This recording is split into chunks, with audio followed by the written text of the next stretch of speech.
నేను ఒకటే మిమ్మల్ని అందరినీ కోరుతున్నాం, భవిష్యత్తును దృష్టిలో పెట్టుకుని రాష్ట్రానికి ఏం చేయాలో చేయడం కోసం ముందుకు పోతున్నాం. మీరందరూ కూడా నిన్నటి వరకు ఒక ఆలోచన చేశారు, ఉద్యోగం కావాలని ఆలోచన చేశారు. ఇప్పటి నుంచి మీ దృష్టి అంతా కూడా ఈ రాష్ట్ర ప్రయోజనాలపైన ఉండాలి. సైబర్ క్రైమ్ అంటే ఏంటి, ఆర్థిక నేరాలంటే ఏంటి, డ్రగ్ మాఫియా అంటే ఏంటి, మహిళలపైన అత్యాచారాలు జరగకుండా ఉండాలంటే మీరు ఏ విధంగా ఉండాలనో మీరు ఆలోచించాల్సిన అవసరం ఉంది. నేను ఒకే ఒక విషయం మీకు హామీ ఇస్తున్నా, నేను ఎక్కడా రాజీ పడం. పవన్ కళ్యాణ్ గారు రాజీ పడరు. అంతకంటే ముఖ్యంగా మా అనిత గారు కూడా ఒక ఆడబిడ్డ సమర్థవంతమైన నాయకత్వాన్ని ఇచ్చి పోలీసు వ్యవస్థని ముందుకు పంపిస్తున్నారు. చాలా మంది అనుకుంటారు ఆడవాళ్ళు ఏం చేస్తారని. అనితను చూసిన తర్వాత మహిళా కానిస్టేబుల్ గుర్తుపెట్టుకోవాలి. ధైర్యంగా చెప్పండి, మా హోమ్ మినిస్టర్ కూడా మహిళే. మహిళల జోలుకొస్తే తాట తీస్తామని గట్టిగా చెప్పే బాధ్యత మీ అందరిది.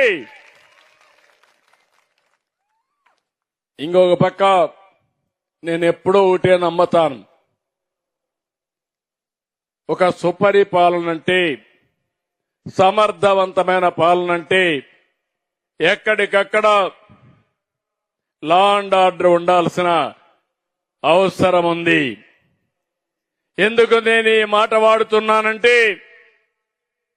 లా అండ్ ఆర్డర్ ఎక్కడ ఉంటుందో అక్కడ ప్రజల్లో ఒక భద్రత ఉంటుంది. నేను ఎన్నోసార్లు చెప్పాను, ఈ రోజు మీరు ఒక్కసారి చూస్తే అందరూ ఆనందంగా సుఖ సంతోషాలతో ఉన్నారంటే, వాళ్ళ ఆస్తులు భద్రంగా ఉన్నాయంటే, బయట పోయిన వాళ్ళు తిరిగి ఇంటికి సేఫ్ గా వస్తున్నారంటే, మనకందరికీ రక్షణగా ఉండే ఏకైక వ్యవస్థ పోలీసు వ్యవస్థ. దానికి కారణం అందులో పనిచేసే పోలీసు సిబ్బందే కారణం అని చెప్పి మరొక్కసారి తెలియజేస్తున్నారు.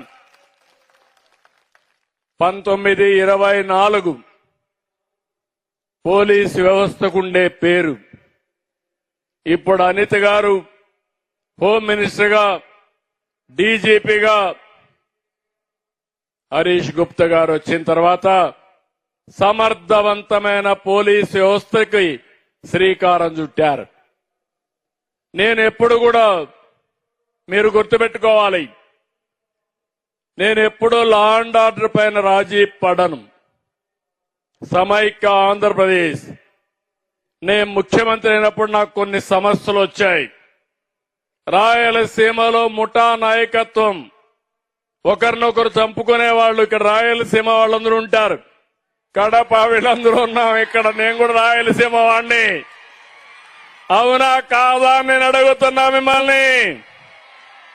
ఇప్పుడు ముఠాలు ఉన్నాయని మిమ్మల్ని అడుగుతున్నా.